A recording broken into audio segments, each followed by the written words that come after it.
In a small village near a dark and endless forest, there lived a woman named Martha and her only son, Eli.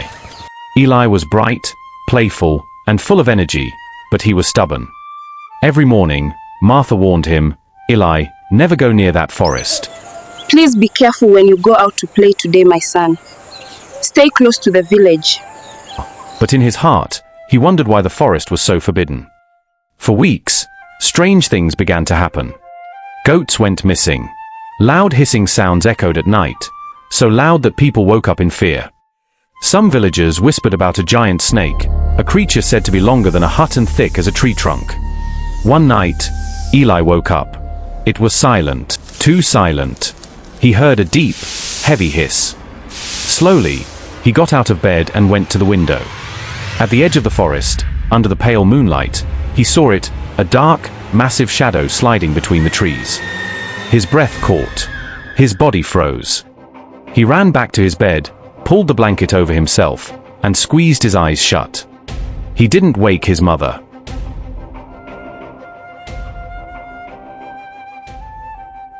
The next morning, Martha was cooking. Eli sat outside, bored. He saw a butterfly, bright and golden, fluttering near the forest. He smiled and ran after it. He chased it, laughing, running farther and farther until he didn't realize how deep he'd gone. Suddenly, everything was quiet.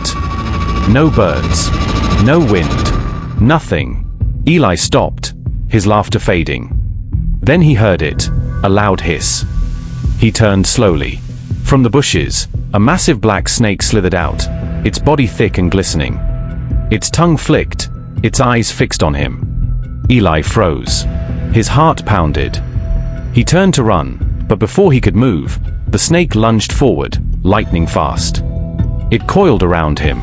Eli screamed, thrashing, crying for his mother. His scream carried through the forest.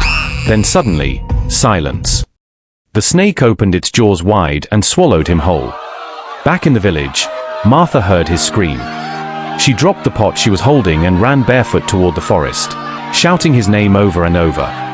Villagers gathered, holding torches, but none dared to step inside the forest. Fear gripped them all. Martha fell to her knees, crying, "Please, someone help me."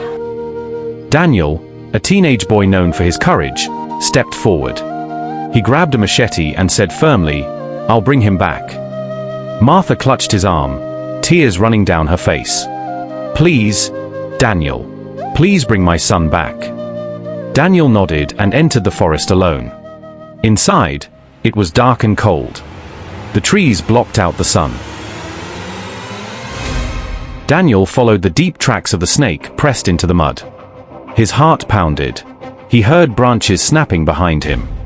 Leaves rustled even though there was no wind. He turned quickly. Nothing. He walked deeper, gripping the machete tightly.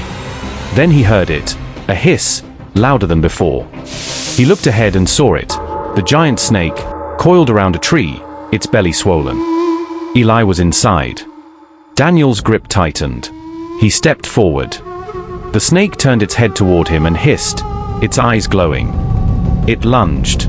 Daniel jumped aside and swung his machete. The blade cut across its scales, but the snake didn't stop. It struck again and again, faster each time. Rain began to pour. Thunder boomed overhead. The ground turned to mud.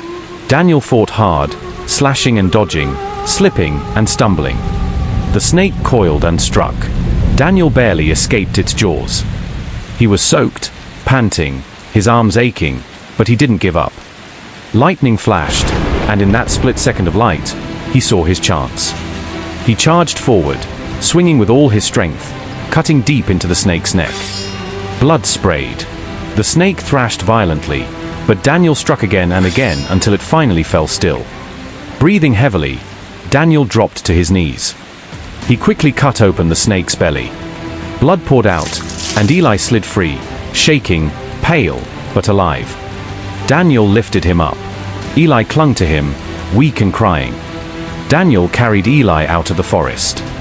The villagers saw them and cheered.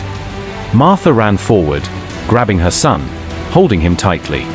She sobbed, kissing his face over and over. "My son, My baby.